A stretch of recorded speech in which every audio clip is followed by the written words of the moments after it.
Let us begin this journey of self-discovery and empowerment. For in these principles lies the key to your freedom, your peace, and your ultimate power. Principle 1, the power of consciousness. The first and most fundamental principle we must grasp is that consciousness is the only reality. Everything you perceive, everything you experience, every circumstance in your life is but an outpicturing of your consciousness. The world you see is a mirror reflecting back to you your own mental states, your own assumptions about reality. Many of you may find this concept challenging to accept at first. You may argue, but Neville, I see a solid world around me. I feel it, I interact with it. Surely this is reality. To this I say, what you perceive as solid and real is nothing more than a shadow cast by the light of your conscience. Consider for a moment your dreams. When you're in a dream, does it not feel real? Do you not interact with people, touch objects, experience emotions? Yet when you awaken, you realize it was all a creation of your mind. I tell you now, what you call your waking life is no different. It is a dream, a grand collective dream, but a dream nonetheless. Once you truly grasp this principle, once you internalize it and live from it, you will understand that nothing can affect you unless you allow it to affect your consciousness. For you are not a powerless observer of reality, but the very creator of it. This understanding is the foundation upon which all else is built. It is the bedrock of your invincibility, the source of your power. For if consciousness is the only reality, and you are the master of your consciousness, then you are the master of your reality. But how do we wield this power? How do we shape our consciousness to create the reality we desire? This leads us seamlessly into our second principle. Principle 2, the law of assumption. The law of assumption states that if you assume a state to be true and persist in that assumption, it must harden into fact. This law is the cornerstone of creation, the very mechanism by which you shape your reality. When you assume a state, you are essentially declaring to the universe, this is who I am. This is what is true for me.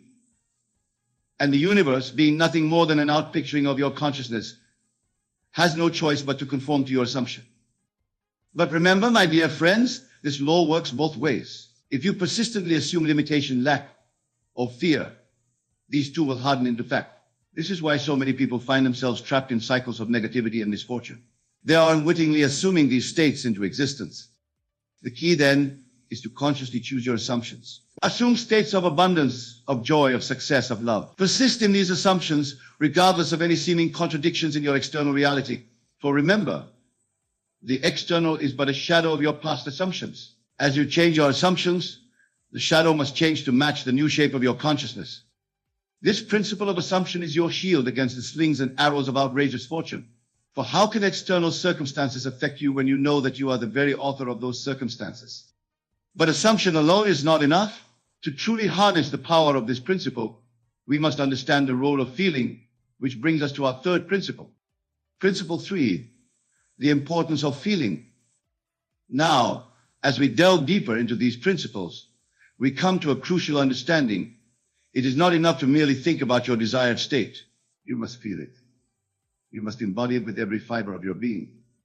Feeling is the secret, my dear listeners. It is the bridge between your conscious mind and your subconscious mind, between your current reality and your desired reality. When you can genuinely feel the reality of your desire, when you can live in the emotion of your wish fulfilled, you activate a power beyond your wildest imagination. Think for a moment of a time when you were deeply in love. Recall the feeling, the emotion of it. How did it color your world? How did it affect your perceptions, your actions, your very being? This is the power of feeling. It transforms you from the inside out. In the same way, when you can feel the reality of desire, when you can live in the emotion of your wish fulfilled, you transform your entire being. You begin to think, act, and perceive in alignment with your desired reality. And as you do so, the external world has no choice but to reflect this new state back to you. This principle of feeling is your armor against the assaults of doubt and fear. For when you are filled with the feeling of your desire fulfilled, how can doubt find a foothold? How can fear take root? They simply cannot penetrate the radiant energy of your assumed state. But how do we generate these feelings? How do we create such vivid, transformative emotions? This brings us to our fourth principle, a principle that unlocks the full creative power of your mind. Principle 4, the power of imagination. As we progress in our understanding, we come to the fourth principle, the power of imagination. My dear friends, your imagination is not some idle fantasy factory. It is the very workshop of creation. It is the place where all things, all experiences, all states of being are first conceived before they are brought forth into physical reality. Einstein once said, imagination is more important than knowledge. For knowledge is limited to all we now know and understand, while imagination embraces the entire world, and all there ever will be to know and understand. Your imagination is the gateway to infinite possibilities. It is the realm where you can try on new states of being, where you can explore new realities, where you can shape your world according to your deepest desires. When you imagine, you are not merely daydreaming. You are engaging in the most profound act of creation. For remember, consciousness is the only reality, and your imagination is the tool by which you shape your consciousness. Imagine yourself as the person you wish to be. See yourself living the life you desire. Feel the emotions associated with your wish fulfilled. Do this vividly, do this often, and do this with the firm conviction that what you are imagining is not some far-off possibility, but a present reality. This principle of imagination is your sword against the limitations of your current circumstances. For how can your current reality constrain you when you can, at any moment, step into a new reality in your imagination? But what of the past? What of the memories and experiences that seem to contradict our desired state? This brings us to our fifth principle, a principle that grants you power over time itself. Principle 5, the art of revision. Now we come to a principle that many find particularly powerful, the art of revision. This principle teaches us that we can go back into our past and change it. Not in a physical sense, of course, but in our consciousness, which, as we've established, is the only reality. You might ask, but Neville, how can we change the past? Isn't it fixed to this? I say the past only exists in your memory. And memory is not fixed. It is fluid, constantly being rewritten by your present state of consciousness. When you revise a past event, you are not denying that it happened. Rather, you are choosing to remember it differently. You are rewriting the story in a way that serves your present and future. For example, if you had an argument with a loved one, instead of replaying the argument over and over in your mind, reinforcing the negative emotions associated with it, you can revise it. Imagine the conversation going differently. See yourself and the other person coming to a loving understanding. Feel the warmth and connection between you. As you do this, you are not merely engaging in wishful thinking. You are actually reshaping your consciousness. And as your consciousness changes, your present reality must change to reflect it. This principle of revision is your time machine. It allows you to go back and plant seeds of positivity in your past, seeds that will bear fruit in your present and future. Or how can past events affect you when you have the power to revise them at will? But as we reshape our past and imagine our future, we must be careful not to fall into the trap of attachment. This brings us to our sixth principle, a principle that teaches us the power of letting go.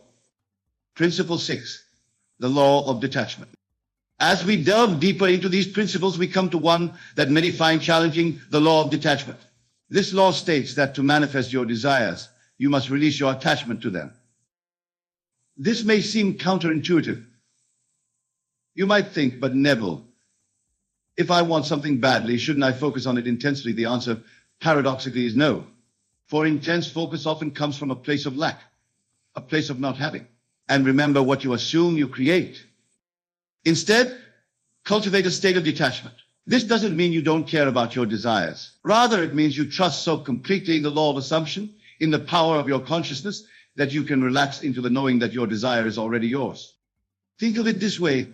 When you order a meal at a restaurant, do you sit there fretting about whether it will come? Do you constantly ask the waiter where your food is? No, you relax. You engage in conversation. You enjoy the ambience. You know your meal is being prepared and will arrive at the perfect time. In the same way, once you have placed your order with the universe through your assumption and feeling, relax. Trust in the process. Know that what you have assumed must come to pass in its own perfect timing. This principle of detachment is your shield against anxiety and impatience. For how can you be anxious about the future when you know with absolute certainty that your desire is already yours? But detachment does not mean inaction. It does not mean we sit back and wait for our desires to manifest. This brings us to our seventh principle, a principle that teaches us the power of consistent action. Principle 7, the power of persistence. Now, my dear listeners, we come to a principle that is crucial for your success, the power of persistence. This principle teaches us that we must persist in our assumption, regardless of any seeming contradictions in our external reality. Remember the story of Joshua and the walls of Jericho. For 6 days, Joshua and his army marched around the city, blowing their trumpets with no visible result. But on the 7th day, when they gave a mighty shout, the walls came tumbling down. This story beautifully illustrates the principle of persistence. Joshua and his men didn't give up when they saw no immediate results. They persisted in their assumption, in their faith, until their desire manifested. In the same way, you must persist in your assumption of your desired state. Even when your senses deny it, even when the world seems to contradict it, you must hold fast to your assumption. For remember, what you see in the external world is always the result of past assumptions. It tells you where you've been, not where you're going. Persistence doesn't mean struggle or strain. It simply means a calm, unwavering faith in the reality of your assumption.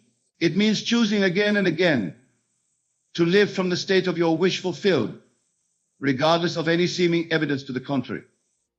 This principle of persistence is your steadfast companion on the journey of manifestation. For how can temporary setbacks discourage you when you know that your persistent assumption must eventually bear fruit? But persistence must be balanced with rest. It must be coupled with a deep sense of peace and completion. This brings us to our 8th principle, a principle that teaches us the power of divine rest. Principle 8, the Sabbath. As we continue our exploration, we come to a principle that is often overlooked but is of utmost importance. The principle of the Sabbath. In this context, the Sabbath is not a specific day of the week, but rather a state of mind, a state of rest and completion. After you have assumed your desire, after you have felt it real, after you have persisted in your assumption, there comes a point where you must rest.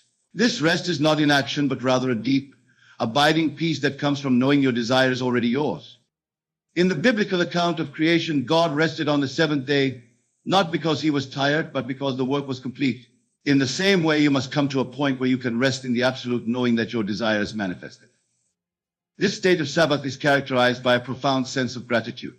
You are grateful not for what you will receive, but for what you have already received. For in consciousness, in the only reality that truly matters, your desire is already yours. Entering this Sabbath state is crucial for manifestation. It is the final seal on your assumption, the period at the end of your aversion to the universe. It is the state from which miracles naturally flow. This principle of the Sabbath is your oasis of peace in the journey of creation. For how can you be disturbed by external circumstances when you rest in the deep knowing that all is well, all is complete? But as we rest in this state of completion, we must also understand the dynamic nature of creation.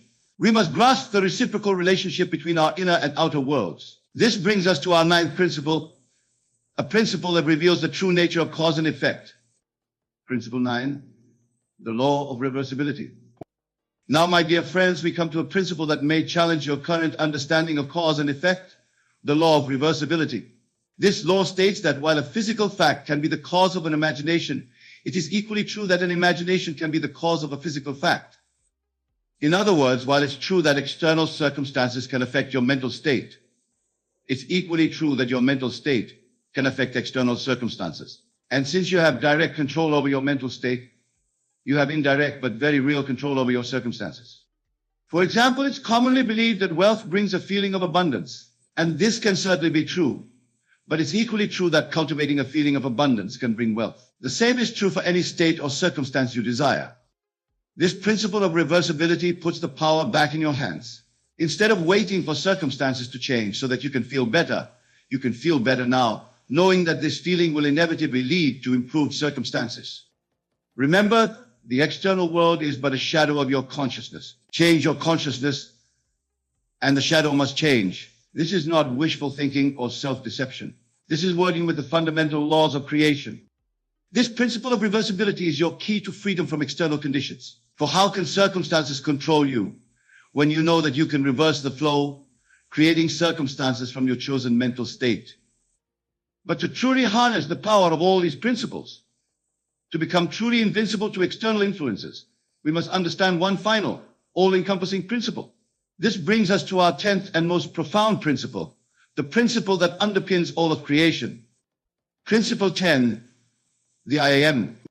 And now, my dear listeners, we come to the 10th and most profound principle, the I Am. This principle is the foundation upon which all the others rest. It is the ultimate truth of your being. I Am is the name of God. And it is your name too, for you are not separate from God, but an individualized expression of the divine. When you say I am, you are invoking the creative power of the universe. Whatever follows I am in your consciousness becomes your reality. If you say I am weak, you invoke and embody weakness. If you say I am strong, you invoke and embody strength. This is not mere positive thinking. This is aligning yourself with the creative power of the universe. Understanding this principle, you realize that you are not at the mercy of external circumstances or internal states. You are the chooser of your state. At any moment, you can declare I am and follow it with whatever state you wish to embody. This principle of I am is the ultimate shield against all that would affect you. For how can anything disturb you when you know that you are one with the creative power of the universe? My dear friends, as we conclude our exploration of these 10 principles, I want you to realize the immense power that lies within you. These principles are not mere theories or philosophical concepts. They are practical tools for living, keys to unlocking the infinite potential that resides within you.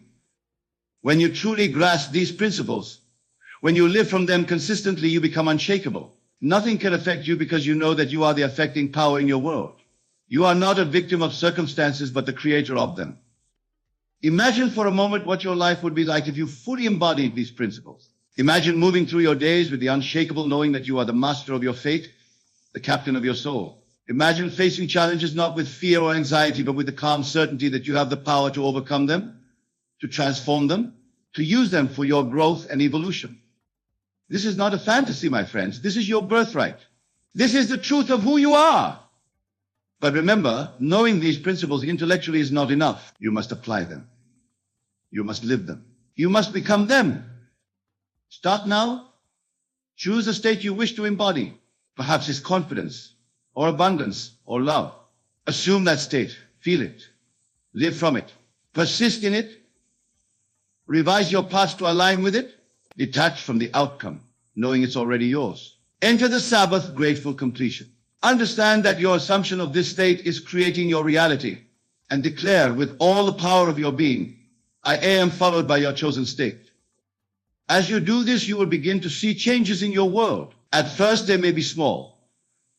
A shift in how people respond to you, a fortunate coincidence, an unexpected opportunity. But as you persist, as you deepen your understanding and application of these principles, the changes will become more profound. Your entire life will begin to reshape itself to match your new state of consciousness. And through it all, you will remain unaffected by the storms of life. For you will know with unshakable certainty that you are the weather maker. You are the creator of your reality. My dear friends, this is the promise of these 10 principles. This is the power that lies within you. Embrace it, live it, become it, and watch as your world transforms before your very eyes. But let us delve even deeper into the practical application of these principles, for it is in their consistent application that true mastery is achieved. Consider your daily life. From the moment you wake up to the moment you fall asleep, you are constantly declaring your state of being. Every thought, every emotion, every reaction is a declaration of who you are. Are you declaring states of limitation and fear, or states of abundance and power? Begin to consciously choose your declarations. When you wake up in the morning, instead of immediately thinking about the challenges of the day ahead, declare, I am blessed. I am abundant. I am powerful. Feel the truth of these statements. Let them permeate your being. As you go about your day, be vigilant of your mental states. When you encounter a challenging situation, instead of reacting with anxiety or frustration, pause. Remember, this situation is but an outpicturing of your past assumptions. Then, consciously choose a new assumption. Declare, I am capable of handling this with ease and grace. Practice the art of revision throughout your day. If you have an unpleasant interaction with someone, don't let it linger in your consciousness. As soon as possible, close your eyes and revise the scene. See it playing out harmoniously. Feel the emotions of a pleasant, fulfilling interaction. This is not denial, this is conscious creation. Use your imagination constantly. Before important events or meetings, take a few moments to imagine them unfolding perfectly. See yourself speaking with confidence, being received warmly, achieving your desired outcomes. Feel the satisfaction and joy of these successful scenarios. Cultivate the state of the Sabbath. At the end of each day, before you sleep, enter a state of deep gratitude and completion. Regardless of what transpired during the day, choose to rest in the knowing that all is well. All is unfolding perfectly for your highest good. Practice detachment by focusing on the joy of the journey rather than the attainment of specific outcomes. Find pleasure in the process of growth and transformation. Trust that as you align yourself with these principles, your external reality must conform to your new state of consciousness. Remember the law of reversibility. If you find yourself in undesirable circumstances, instead of waiting for them to change so you can feel better, choose to feel better now. Assume the feeling of your wish fulfilled, knowing that this feeling will inevitably bring about the circumstances you desire. And above all, be constant in your awareness of the I am. Let every thought, every word, every action be a conscious expression of your divine nature. For in this constant awareness lies true invincibility. My dear friends, as you integrate these principles into your daily life, you will find yourself becoming more and more impervious to external influences. You will no longer be swayed by the opinions of others, by temporary setbacks, or by apparent obstacles. For you will know with every fiber of your being that you are the creator of your reality. But this journey of mastery is not just for your own benefit. As you embody these principles, as you live from this elevated state of consciousness, you become a beacon of light in the world. You inspire others by your example. You show them what is possible when we fully embrace our divine nature. For remember, the world is yourself pushed out. As you transform your own consciousness, you contribute to the transformation of the entire world. Every assumption of a higher state, every act of revision, every moment of self-rest ripples out into the collective consciousness, elevating all of humanity. This is the true power of these principles. They not only free you from the influence of external circumstances, but they also empower you to become a force for positive change in the world. Imagine a world where more and more people understand and apply these principles. Imagine a collective consciousness rooted in abundance, love, and endless possibility. This is the world you are helping to create as you master these principles in your own life. So I urge you, my dear friends, to take these principles to heart. Study them, apply them, live them, or in doing so, you not only transform your own life, but contribute to the transformation of the entire world.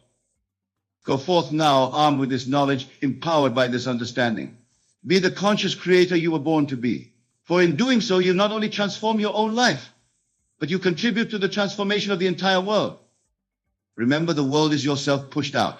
As you embody these principles, as you live from this elevated state of consciousness, you uplift all of humanity. You become a beacon of light, showing others what is possible when we fully embrace our divine nature. In closing, I want to remind you of a profound truth.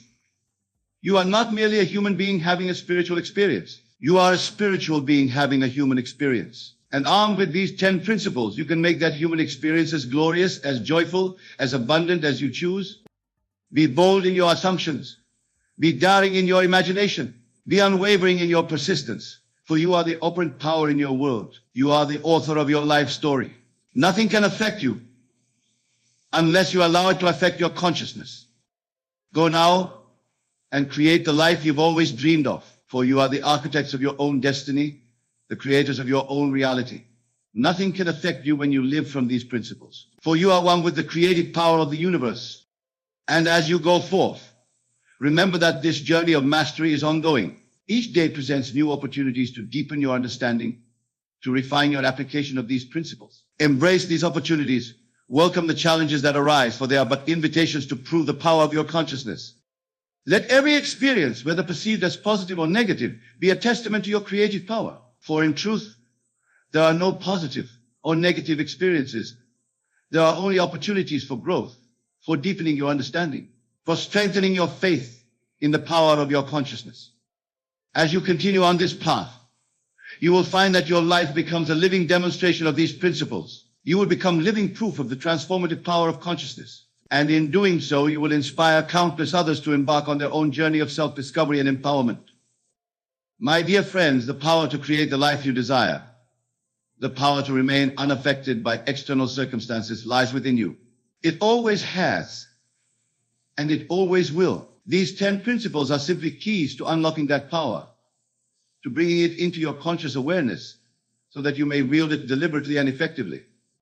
So go forth with confidence, with joy, with the unshakable knowing that you are the master of your fate, the captain of your soul. Let nothing disturb your peace. Let nothing shake your faith. For you are one with the creative power of the universe, and in that oneness lies your invincibility. Thank you. And may your imagination be filled with wonders beyond measure. May your consciousness expand to embrace the infinite possibilities that lie before you. And may you always remember the truth of who you are, the operant power, the divine creator, the I am. The universe, this vast intelligent power that surrounds us, that lives in us, that is us, does not respond to your wants. And yet, this is the most liberating truth you will ever encounter, for it unveils the actual law by which your world is shaped, the fallacy of wanting. But Neville, you might say, I have been taught that I must want things intensely to attract them. This, my dear friends, is the first illusion we must dispel. Wanting by its very nature is an admission of lack. When you say I want, you are declaring to the universe, I do not have. And the universe, being the perfect mirror of consciousness, reflects back precisely this state of not having. Consider for a moment what the word want truly implies. To want is to be without. It is to stand in a state of absence, looking outward at something you do not possess. And as you stand firmly in this consciousness of absence, the law being no respecter of persons, but only of states, must continue to deliver experiences that match this consciousness of lack. I knew a man in New York who for years proclaimed his desire for financial abundance. Daily he affirmed, I want wealth. I want to be free of debt. Yet year after year, his financial situation deteriorated. One day, in desperation, he came to me, and I shared with him what I now share with you. The universe was not failing him. It was responding with perfect precision to his consciousness of wanting, of absence, of lack. The state to which the universe responds. If the universe does not respond to want, to what does it respond? It responds unfailingly to your state of being, to what you are claiming yourself to be in the depths of your consciousness. The universe does not care what you want.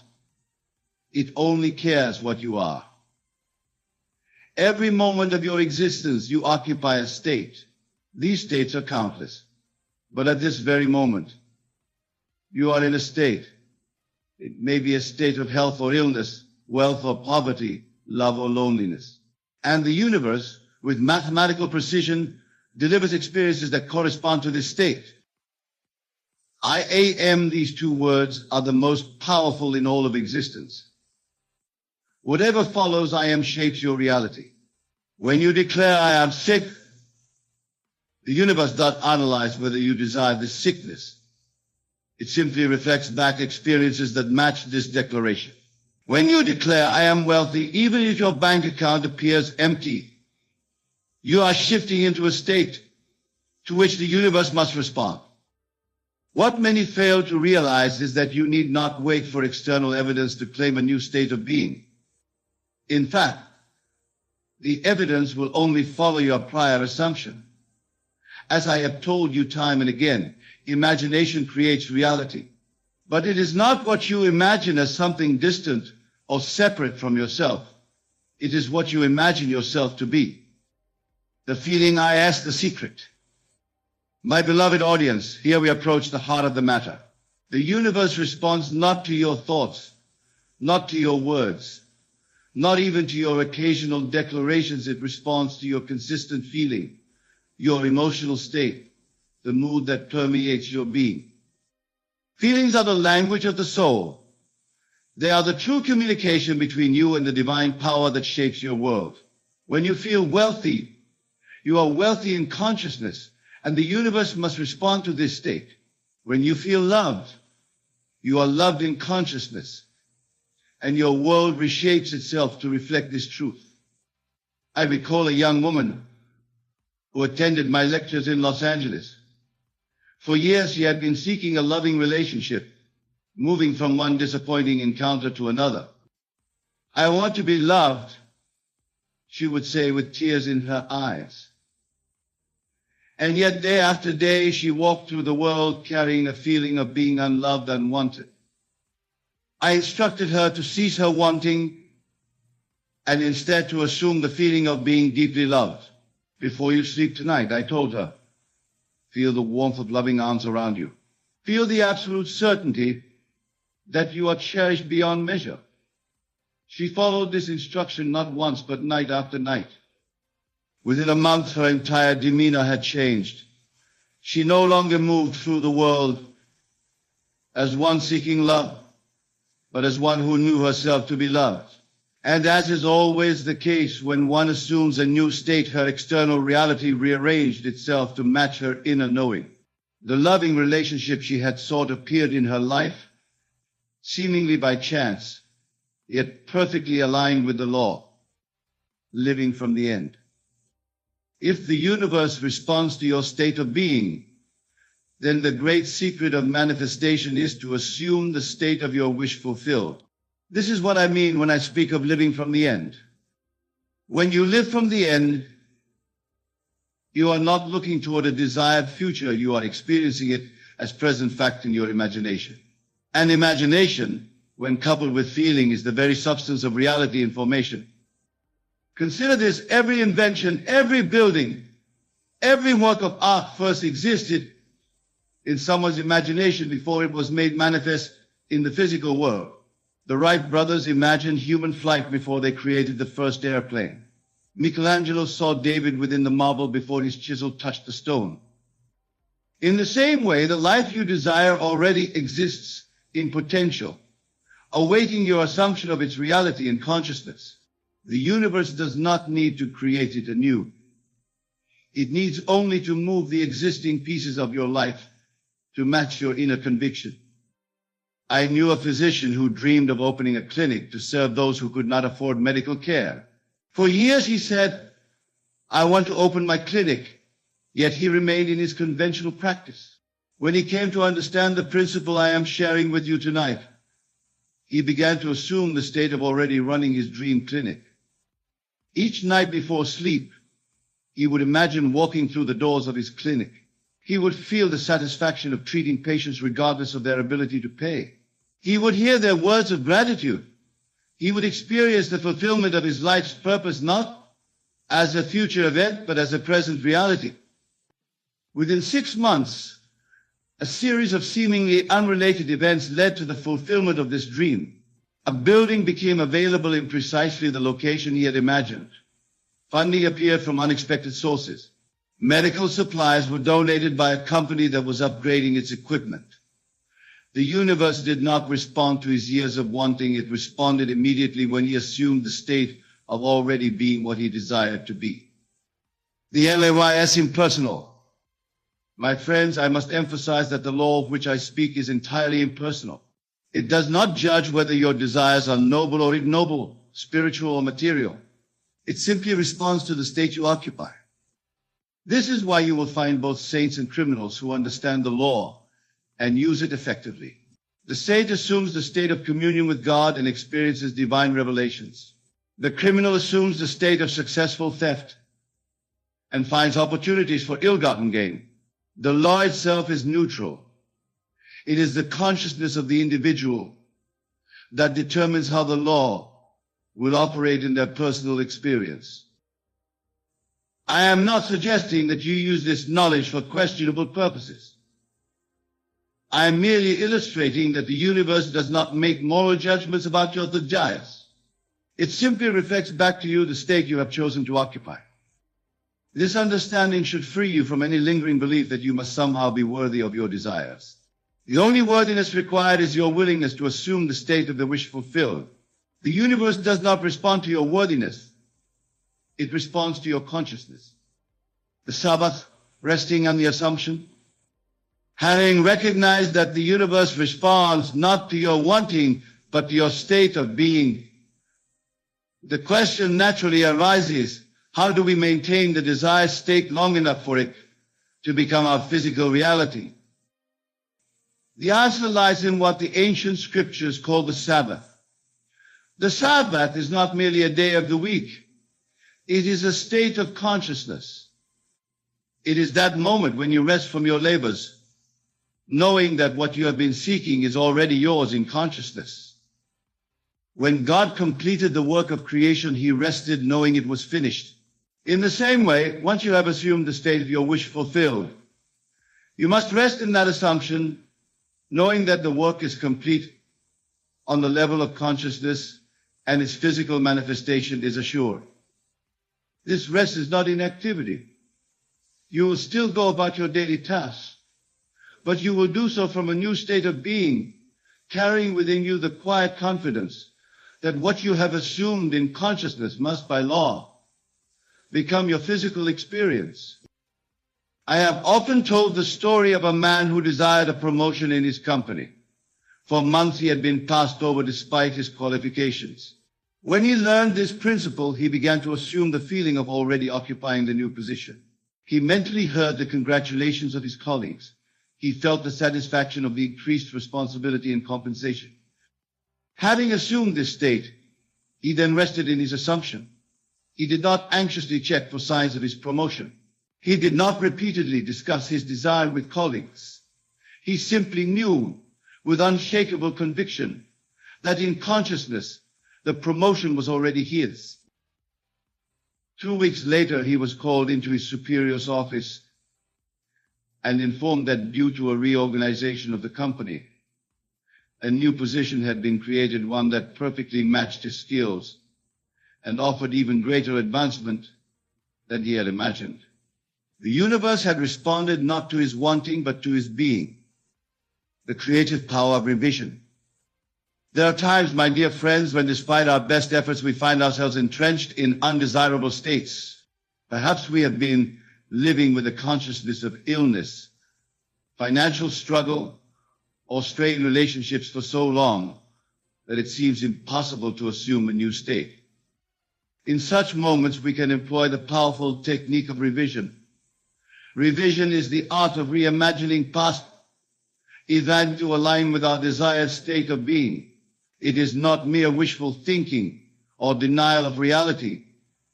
It is a conscious restructuring of our relationship to our past. Consider that what we call the past exists only in our memory. And memory is not fixed, it is fluid, subject to constant reinterpretation. By revising our memories, we alter the foundations upon which our current state rests. I recall a woman who had experienced a bitter argument with her sister, leading to years of estrangement. The memory of that argument poisoned her thoughts and kept her in a state of resentment and loss. When she learned the principle of revision, she began each night to reimagine that pivotal conversation. In her imagination, she replaced harsh words with expressions of understanding. She felt the warmth of reconciliation instead of the cold of rejection. Night after night, she revised this memory until the new version felt more real to her than the original experience. Within a month, she received a letter from her sister expressing a desire to heal their relationship. The universe responded not to the historical facts, but to the woman's revised state of consciousness. The power of your assumptions. My friends, let us delve deeper into what truly shapes your reality. Your assumptions, even those of which you are not consciously aware, are constantly being projected into your experience. These assumptions are not merely thoughts. They are the deeply held convictions about yourself and the world that color your perception and draw corresponding experiences to you. Many go through life never examining their core assumptions. They assume life is difficult, people are untrustworthy, success is for the lucky few, or love is fleeting. And as they cling to these assumptions, the law faithfully delivers experiences that confirm them. I knew a businessman who, despite his intelligence and work ethic, repeatedly found himself in failed ventures. When we examined his assumptions, we discovered that deep within his consciousness lay the conviction that success requires struggle, and anything easily gained is not truly valuable. With this understanding, is it any wonder that the universe presented him with one struggle after another? He was not experiencing these difficulties because the universe was indifferent to his desires. He was experiencing them because the universe was responding perfectly to his assumptions about the nature of success. Once he recognized these hidden assumptions, he began the work of deliberately assuming their opposites. Success flows to me with ease, he would affirm before sleep. My prosperity benefits everyone it touches. As he persisted in these new assumptions, his external circumstances gradually transformed to match his inner canvas, the imaginal ACT. How then do we effectively transition from our current state to the desired state? Through what I call the imaginal act, a deliberate exercise of consciousness in which we temporarily set aside physical reality and immerse ourselves in the reality we wish to experience. The imaginal act is not daydreaming or idle fantasy. It is a controlled, purposeful use of imagination to create a sensory-rich experience of your wish fulfilled. During the imaginal act, you temporarily close the door on the world of the senses and open yourself to the world of infinite possibilities. For this exercise to be effective, it must include sensory detail. If you desire a new home, you must not merely see it, you must feel the doorknob in your hand, hear your footsteps on the floor, smell the freshness of the air, touch the texture of the walls. You must occupy the scene as if it were physically present. The power of the imaginal act lies not in its duration, but in its intensity. A single moment of complete immersion in the feeling of the wish fulfilled can be more effective than hours of half-hearted visualization. The key is to achieve what I call the feeling of reality, that moment when your imaginative experience feels as solid and substantial as any physical experience. I taught this principle to a young artist who had struggled for years to have his work recognized. Each night he would engage in an imaginal act in which he stood in a gallery surrounded by his paintings. He would hear specific words of appreciation from attendees. He would feel the quiet satisfaction of artistic recognition. Within 3 months, he was invited to participate in a group exhibition at a prestigious gallery, the very recognition he had been imagining. The universe responded not to his years of wanting recognition, but to his assumption of already having received it. The law of identical harvest. There exists a principle articulated in various spiritual traditions that you reap what you sow. I prefer to think of this as the law of identical harvest. Whenever you plant in consciousness through your consistent assumptions, feelings, and imaginal acts must eventually flower into corresponding external experiences. This law operates with mathematical precision. If you plant corn, you cannot harvest wheat. If you plant assumptions of lack, you cannot harvest abundance. If you plant feelings of unworthiness, you cannot harvest experiences of being valued and appreciated. Many misunderstand this principle, believing that if they think positive thoughts occasionally while maintaining a consciousness of limitation, they will somehow reap positive results. But occasional thoughts have little power against the deeply rooted assumptions that govern your basic sense of identity and possibility. It is not what you think about occasionally, but what you consistently assume yourself to be that creates your reality. Your harvest will always be identical in kind to the seeds you have planted in consciousness. I recall a teacher who came to me in despair over her classroom of unruly students. I want them to be respectful and engaged, she said. Yet each day she walked into her classroom assuming conflict and resistance. Her consciousness was filled with seeds of classroom struggle. I instructed her to plant new seeds to assume that her students were capable, interested, and naturally inclined toward order. Before each class, she would imagine the feeling of teaching engaged, respectful students. She would feel the satisfaction of meaningful educational exchange. Within weeks, the atmosphere in her classroom transformed. The universe responded not to her wanting better behavior from her students, but to her assumption of already experiencing ideal classroom interactions. Persistence until naturalness. My dear friends, the transition from one state to another is rarely instantaneous in its physical manifestation. While the shift in consciousness can occur in a moment, the reorganization of your external circumstances typically unfolds over time. The key to successful manifestation is persistence, not the strained persistence of forcing yourself to believe something against all evidence, but the natural persistence that comes from knowing the law and trusting its operation. When you first assume a new state, it may feel artificial, like wearing clothes that don't quite fit. But with consistent attention to maintaining this state in consciousness, it eventually becomes your natural self-concept. When this naturalness is achieved, the manifestation of your desire is assured. I have observed that many abandon their imaginal work too soon. They assume the state of the wish fulfilled for a few days, see no immediate physical evidence, and conclude that the principle is not working. What they fail to realize is that manifestation follows a natural gestation period.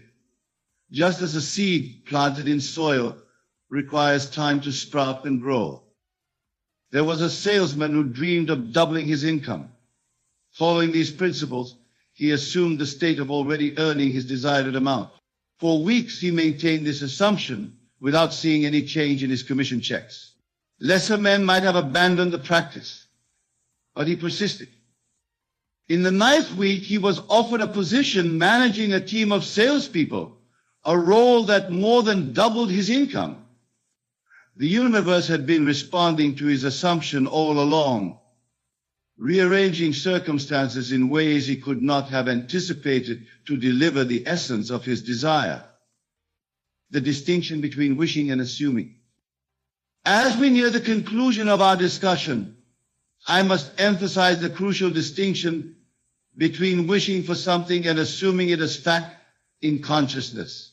This distinction marks the difference between those who use the law successfully and those who remain perpetually disappointed. Wishing places your desire in an imaginary future that never arrives. It maintains the separation between you and your desire. Someday the wisher says, I will have what I want.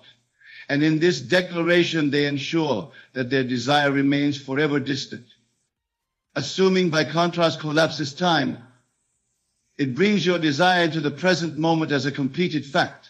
I am now what I desire to be, declares the one who assumes. And in this declaration, they unite with their desire, becoming in consciousness what they seek to be in experience. The universe does not respond to your wishes, it responds to your assumptions. It does not deliver what you want, it delivers what you are.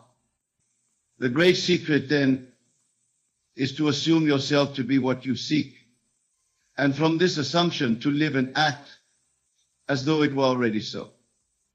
I knew a woman who wished to reconcile with her estranged son. For years she had tried to reestablish contact, sending letters and messages that went. When she learned these principles, she ceased her external efforts and focused on assuming the state of already having a loving relationship with her son. Each night before sleep, she would imagine a scene that implied their reconciliation. She would feel the joy of their restored connection. She would hear his voice expressing love and forgiveness.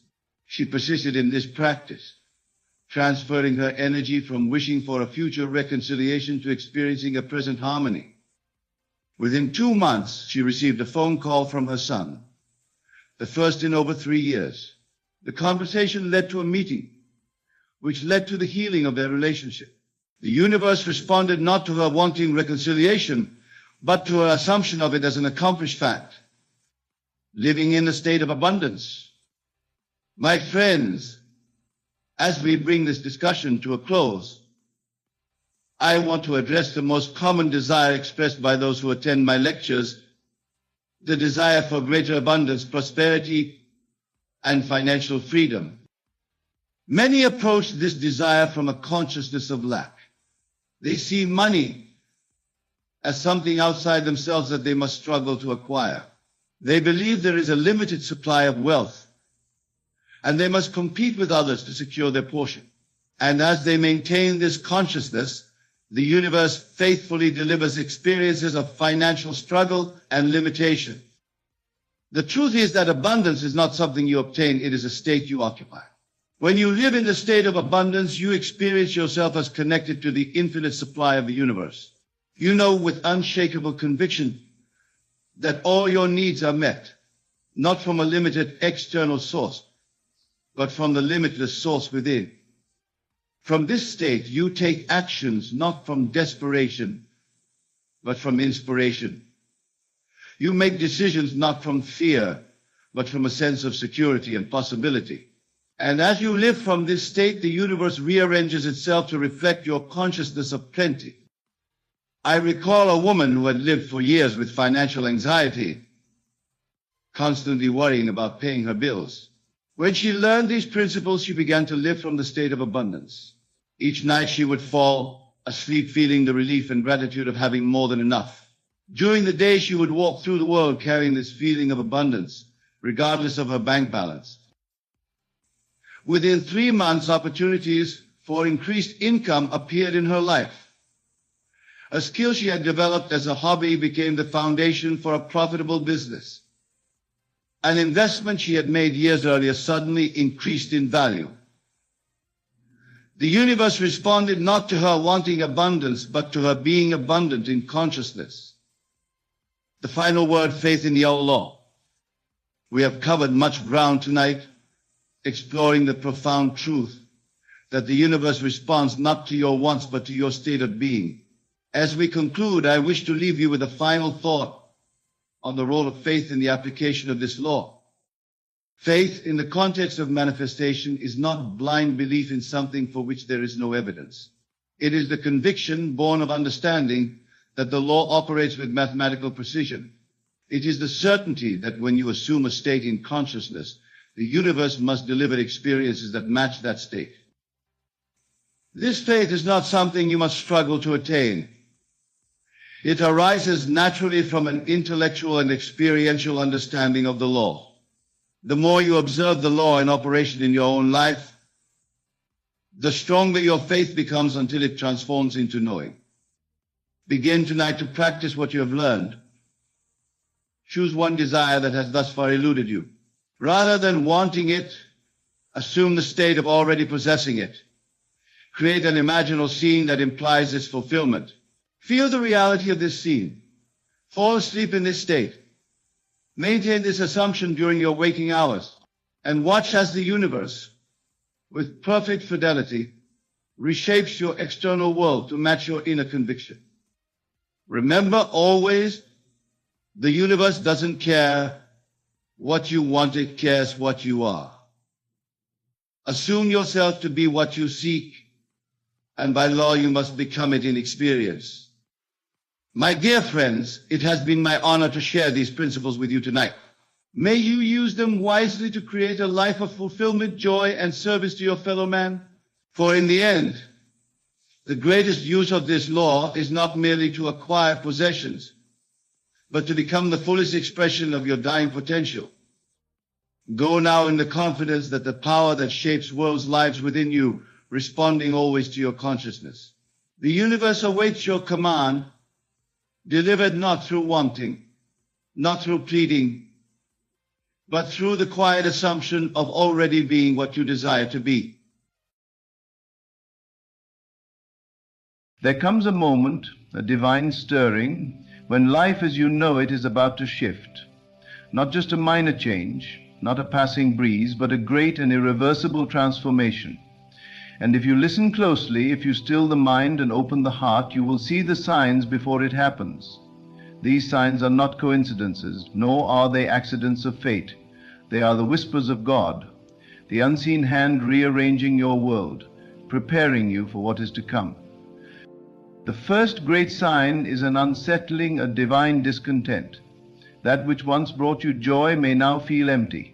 You may sense a restlessness, as if the walls of your life are closing in, no longer containing the vastness of who you are meant to be. This is not a time to despair, it is a time to rejoice. For when the soul outgrows its current reality, God is calling it into a new one. What seems like discomfort is the gentle breaking of chains. The second sign appears as a crumbling, the dissolution of what once seemed stable. Perhaps relationships shift, opportunities fade, familiar paths become impassable, the very ground beneath your feet may tremble, and you may wonder if you are losing everything, but I tell you, nothing real is ever lost. What is leaving is only that which no longer serves the life God is bringing forth in you. Do not resist. Do not grasp at what is falling away. Trust, for a greater design is unfolding, one that you could not yet see with the eyes of the past. And then there is the third and most powerful sign, the sudden influx of vision, desire, and inner knowing. When God is about to change your life forever, a new dream begins to stir within you. It arrives as an unshakable feeling, a vision that will not leave you. You see yourself somewhere you have never been. You feel drawn towards something without logical explanation. It may seem beyond your reach, but I tell you, if it were not meant for you, you would not see it. Desire is the language of the divine, the promise of what is already yours if you dare to claim it. And so, if you have felt this restlessness, if your world has been shaken, if a vision is pulling at your soul, do not shrink back in fear. Lift your head, for God is not taking something from you. He is preparing you for something far greater. Move forward in faith, knowing that the door is already open and the path is already made. The greatest transformations come not through force, but through surrender. Trust, believe, and step into the life that is waiting for you. When God moves in your life, He does not whisper politely at your door, hoping you'll notice. No, He shakes the very foundations of your being, calls forth the soul that has long slumbered, and demands that you rise into your true destiny. This is why the signs are unmistakable. They are not quiet suggestions, they are divine disruptions, preparing you for what is already yours. And yet, so many, when faced with these signs, resist. They see discomfort and call it misfortune. They see loss and call it punishment. They feel the pull of a new vision but label it impossible. But hear me, God never disturbs a life unless He intends to transform it. What you call uncertainty is simply the undoing of a lesser version of yourself, making way for the greater. That divine discontent gnawing at you, it is the voice of the Creator within, refusing to let you settle where you do not belong. You may try to ignore it, distract yourself, drown it out with the noise of the world, but it will not leave. It will grow louder, and the longer you resist, the more life will press upon you until you have no choice but to answer the call. And then, when the familiar begins to crumble, when relationships shift, when doors close, when the things you once leaned on begin to fall away, you may feel as though you are being abandoned. But you are not being abandoned. You are being redirected. When God is about to change your life, He removes every crutch, every false foundation, so that you stand fully in His plan. If you are clinging to what is leaving, let go. What is coming is greater. And oh, the final sign, that unshakable vision, that desire that will not leave you alone. It appears not as a random wish, but as a knowing, deep, undeniable, and persistent. It will not release you because it is not coming from you. It is coming through you. It is the future calling. It is your higher self remembering who you are. Do not ask if it is possible. It is already done in the mind of God. Your only task is to step forward in faith. So, I ask you now, will you heed the signs or will you resist them? Will you shrink back in fear or will you stand boldly and say, I am ready? Because the truth is this, life as you know it is already gone.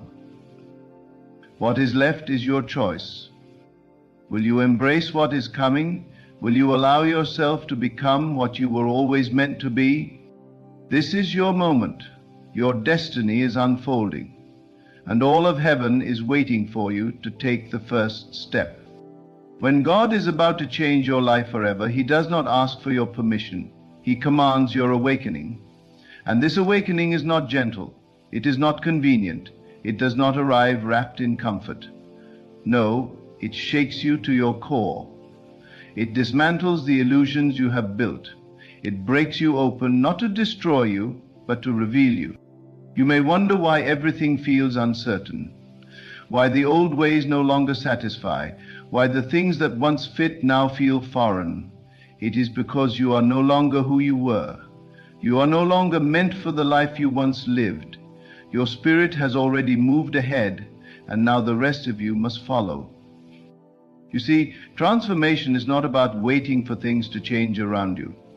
It is about becoming the one who commands the change. The moment you realize this, truly realize it, your entire world shifts.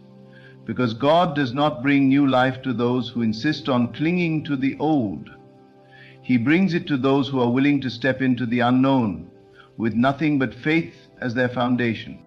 If your life is shaking, if doors are closing, if your heart is stirring, this is your confirmation. The very thing you are afraid to lose is the thing that is keeping you from what is greater. Do not beg for the past to return. It will not. Instead, stand in the awareness that what is coming is so much greater that you will one day thank God for everything that is leaving now. But hear me, you must act, not tomorrow, not when it is comfortable, not when it is easy, now. The moment of hesitation is the moment of delay, and heaven does not wait for those who refuse to move. There is a version of you, stronger, freer, wiser, waiting on the other side of your fear. There is a life, richer, fuller, beyond imagination, waiting for your arrival. There is a destiny, written in divine ink, that can only be lived by the one who dares to step forward. So the question is not whether God is changing your life. The question is whether you will surrender to it, whether you will embrace the signs, whether you will rise into what is already yours. For the kingdom of heaven is within you. The power to transform your life is not outside of you, it is within you. You were never meant to beg for blessings, you were meant to call them forth. You were never meant to wait for a miracle, you are the miracle. So arise, step forward, and watch as the heavens align in your favor, for the time is now, and the change is already here. There comes a time when you must decide, will you remain as you have always been, or will you become what you were always meant to be? This is that time. You have seen the signs, you have felt the stirring, you know deep within that something is shifting.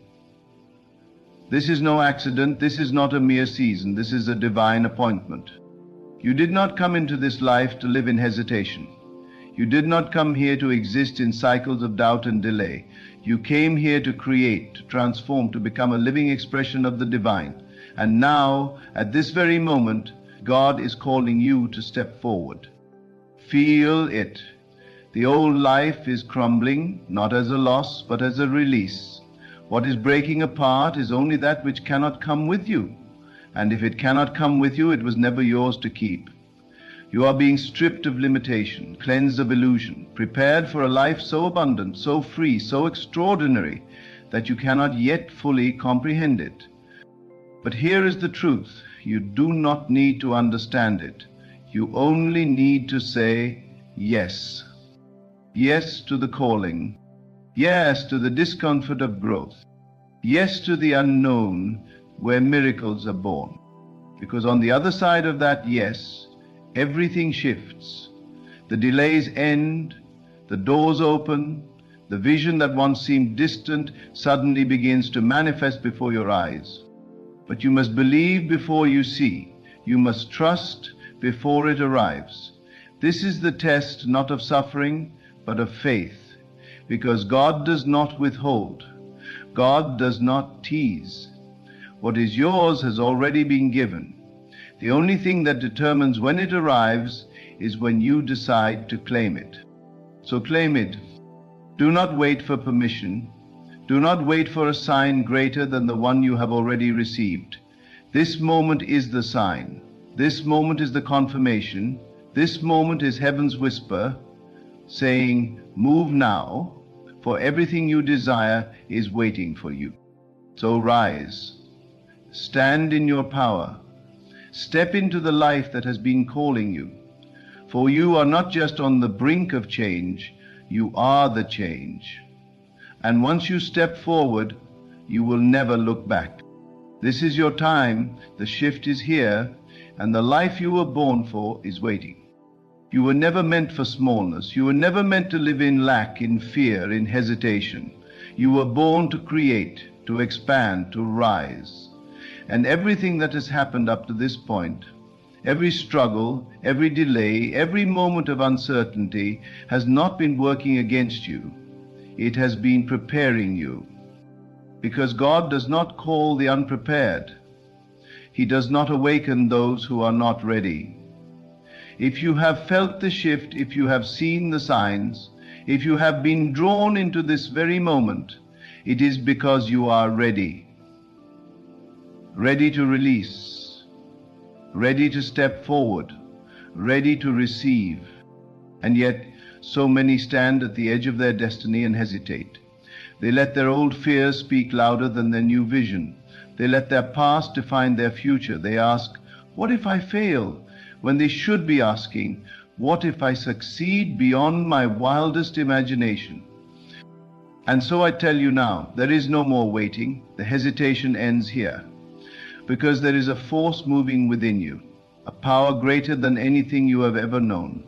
And the moment you surrender to it, the moment you stop fighting the change that is calling you, everything will unfold with divine precision.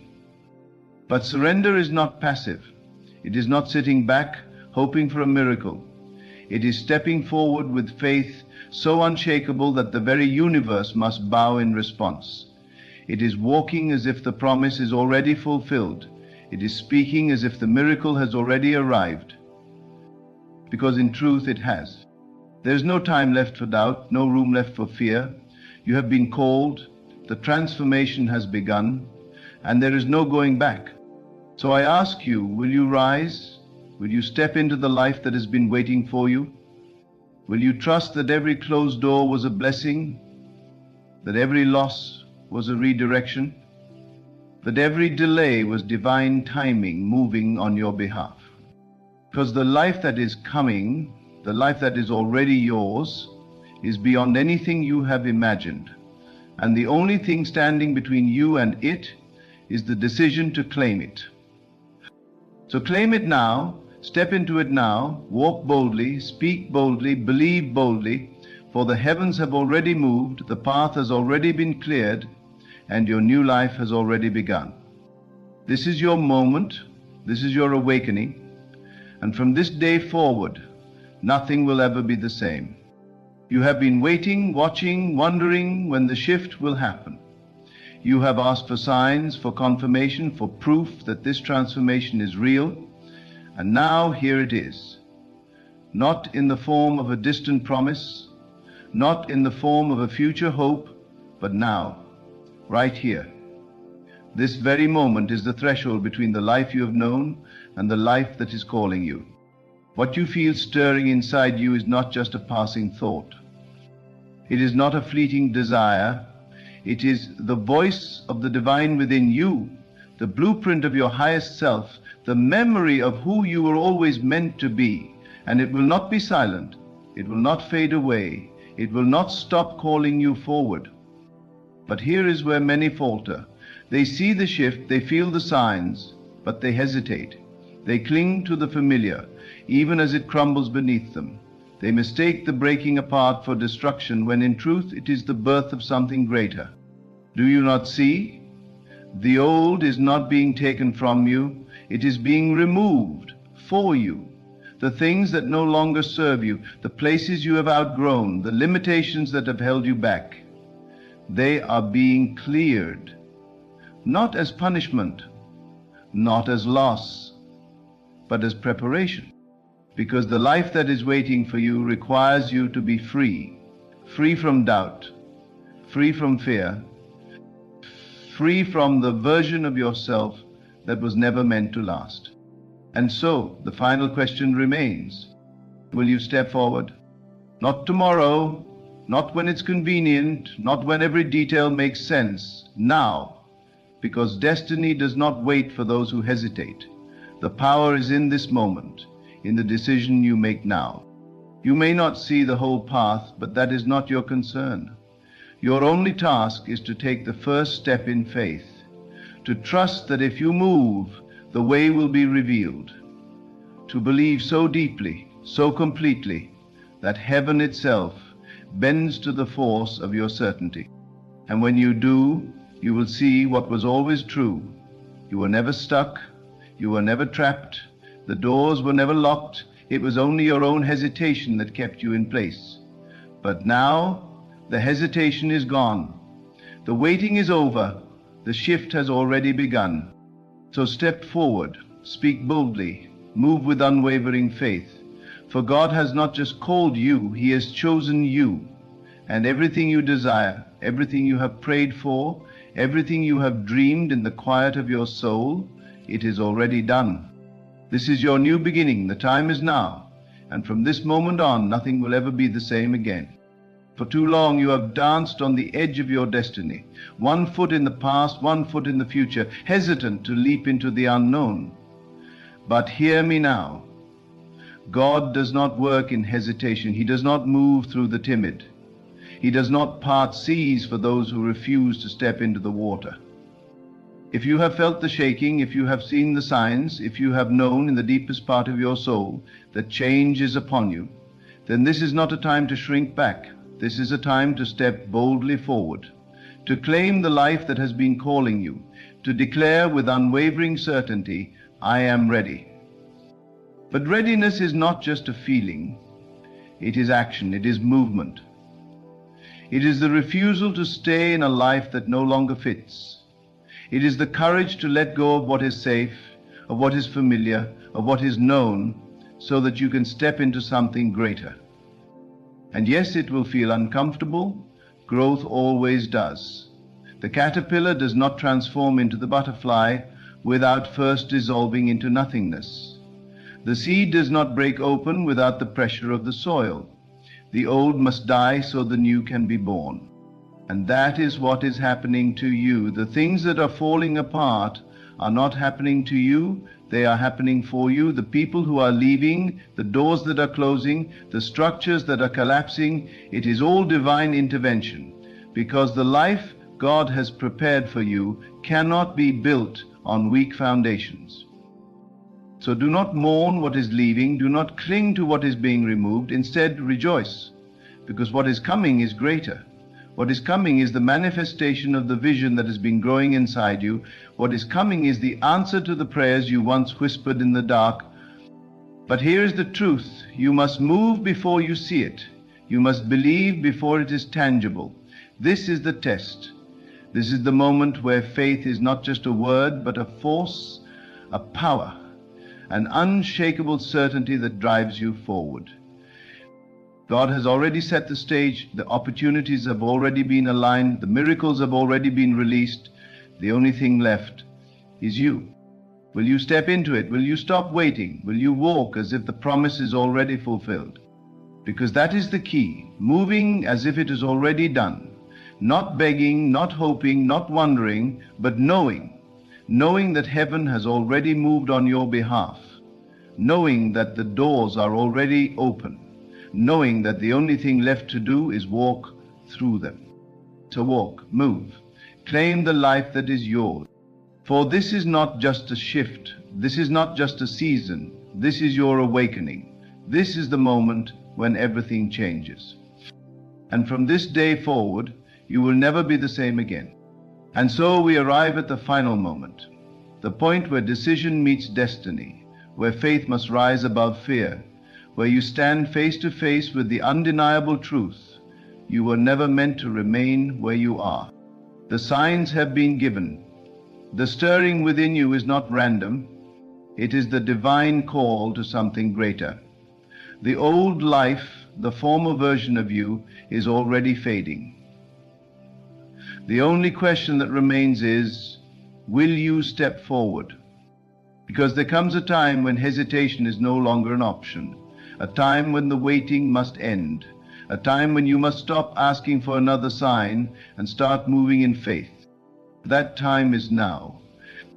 This is not the end of something, it is the beginning of a life where you no longer chase after blessings, but walk in the certainty that they are already yours.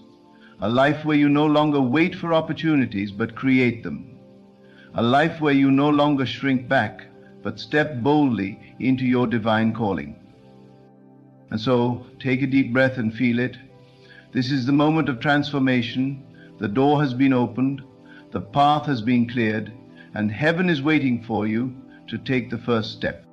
Go now, not with fear, but with power, not with doubt, but with certainty, not as who you were, but as who you were always meant to be. For God has already moved, the shift has already begun, and from this moment forward, nothing will ever be the same again.